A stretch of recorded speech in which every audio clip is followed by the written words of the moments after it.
ঢাকা বিশ্ববিদ্যালয় কেন্দ্রীয় ছাত্র সংসদ ডাকসু নিয়ে এখন পুরো দেশে চলছে আলোচনা। গণমাধ্যমেও এই খবর প্রচারিত হচ্ছে। রাজনৈতিক দলগুলোরও উৎসাহ অনেক, যেন আরেকটি নির্বাচন। কিন্তু কেন? সর্বশেষ 2019 সালের 11 মার্চ ডাকসু নির্বাচন অনুষ্ঠিত হয়। ডাকসুতে শুধু ঢাকা বিশ্ববিদ্যালয় কেন্দ্রীয় ছাত্র সংসদ হিসেবে বিবেচনা করলে এর গুরুত্ব বোঝা যাবে না। ডাকসু এবং ঢাকা বিশ্ববিদ্যালয় বাংলাদেশের মুক্তিযুদ্ধ সহ সব গণতান্ত্রিক আন্দোলনের সুতি কারাগার হিসেবে কাজ করেছে। ভাষা আন্দোলন, স্বাধীনতার আন্দোলন, সব আন্দোলনেই ডাকসু নেতৃত্ব দিয়েছে। দীর্ঘ সময়ের পর আবারও আলোচনার ঝড় তুলছে 2025 সালের ডাকসু নির্বাচন। এবারের নির্বাচন যেন সববারের চেয়ে ভিন্ন, জাঁকজমকপূর্ণ, খুশি, আনন্দ ইত্যাদিতে ভরপুর। ঢাকা বিশ্ববিদ্যালয়ের কেন্দ্রীয় ছাত্র সংসদের ঢাকা ডাকসু কেন্দ্রীয় কমিটি ও হল সংসদ সমূহের নির্বাচন 2025 সালের 9 সেপ্টেম্বর অনুষ্ঠিত হবে।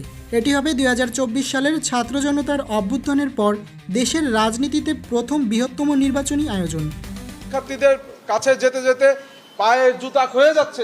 সেই শর্তের আলোকে আমরা প্রত্যেকটা জায়গায় আমাদের সময়সীমা বাড়িয়ে দেওয়া হলো। ইতিমধ্যে শুরু হয়ে গেছে ডাকসু নির্বাচনের প্রচারণা। আগামী 7 সেপ্টেম্বর পর্যন্ত চলবে এই প্রচার, আর 9 সেপ্টেম্বর অনুষ্ঠিত হবে বহুল প্রতীক্ষিত এই নির্বাচন। সকাল 10টা থেকে রাত 11টা পর্যন্ত প্রচারের সুযোগ থাকছে প্রার্থীদের জন্য। দেশের সর্বোচ্চ বিদ্যাপীঠে এইবার হচ্ছে নজিরবিহীন নির্বাচন। পুরো নির্বাচন প্রক্রিয়া হবে কঠোর নিয়মের মধ্যে। এর মধ্যে প্রচারণার ক্ষেত্রে রয়েছে অনেক বিধিনিষেধ। নির্বাচন কমিশনের কড়া আচরণবিধি মেনে চলতে হবে সবাইকে। ভোটার ছাড়া অন্য কেউ বিশ্ববিদ্যালয় এলাকায় প্রচারণায় অংশ নিতে পারবেন না। প্রার্থীরা চাইলে সাদা কালো পোস্টার, লিফলেট বা হ্যান্ডবিল ব্যবহার করতে পারবেন, তবে সেখানে প্রার্থীর সাদা কালো ছবি ছাড়া অন্য কোনো ছবি বা প্রতীক রাখা সম্পূর্ণ নিষিদ্ধ।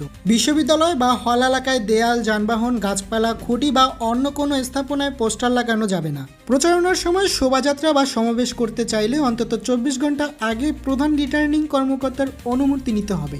এমনকি প্রচারণা বা ভোটের দিন কোনো প্রকার খাদ্য বা পানীয় সরবরাহ করাও সম্পূর্ণ নিষিদ্ধ। নিয়ম ভাঙলে শাস্তি কিন্তু ভয়াবহ। কোনো প্রার্থী বা তার পক্ষে কেউ আচরণবিধি ভঙ্গ করলে 20,000 টাকা জরিমানা, প্রার্থিতা বাতিল, এমনকি বিশ্ববিদ্যালয় থেকে বহিষ্কার পর্যন্ত হতে পারে। প্রয়োজনে আইনগত ব্যবস্থাও নেওয়া হবে বলে স্পষ্ট করে জানিয়েছেন নির্বাচন কমিশন। এবারের ডাকসু নির্বাচনকে ঘিরে ক্যাম্পাসে ইতিমধ্যেই উচ্ছ্বাস ছড়িয়ে পড়েছে। সব শিক্ষার্থীরা আশাবাদী নিয়ম মেনে হবে সুষ্ঠু, স্বচ্ছ ও অংশগ্রহণমূলক একটি নির্বাচন। এখন সবার চোখ 9 সেপ্টেম্বরের দিকে। সেদিন ভোটের মাধ্যমে জানা যাবে কার হাতে যাচ্ছে ডাকসু ও হল সংসদের দায়িত্ব। মোহাম্মদ কাবির, ডাকসু ডেস্ক, দোয়েল নিউজ।